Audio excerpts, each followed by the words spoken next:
লড়াই সংগ্রাম করা। সম্মানিত উপস্থিতি, আমি বলতে চাই যে আগামীতে নির্বাচন হবে ইনশাআল্লাহ।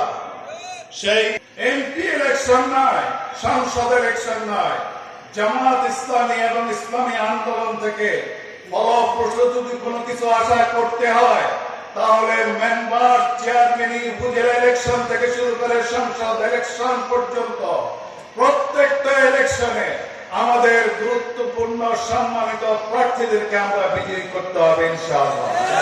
আমরা কি রাজি আছি ইনশাআল্লাহ?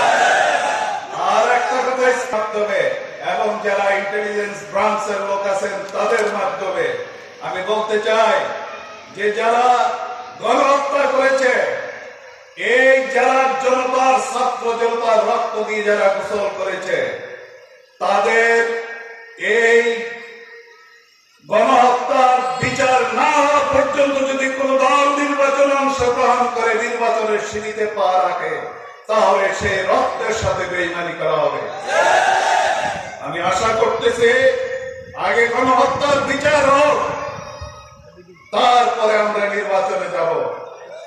নসাহেব যদি আমরা নির্বাচনে যাই তাহলে ইতিহাস আমাদেরকে ক্ষমা করবে না। হাজার হাজার মায়ের বুক তারা খালি করেছে। অনতিবিলম্বে চার্জশিট দাখিল হবে, সব বিচার প্রক্রিয়া কাছাকাছি চলে আসছে এবং আপনারা দোয়া করবেন সরকারের এই সমস্ত সৎ কাজ, ভালো কাজের আপনারা সহযোগিতা করব। আমরা এখান থেকে ওয়াজিব আমরা সহযোগিতা করবো ইনশাআল্লাহ। সব জনগণের দ্বার দোয়ায় যেন সুন্দরভাবে পৌঁছে দিতে পারি। আল্লাহ আমাদেরকে তৌফিক দান করুন। সেই দিনের আশায় আমরা আল্লাহর কাছে প্রার্থনা করতেছি, আমার তৌফিক ইল্লা বিল্লাহ। আসসালামু আলাইকুম ওয়া রাহমাতুল্লাহ।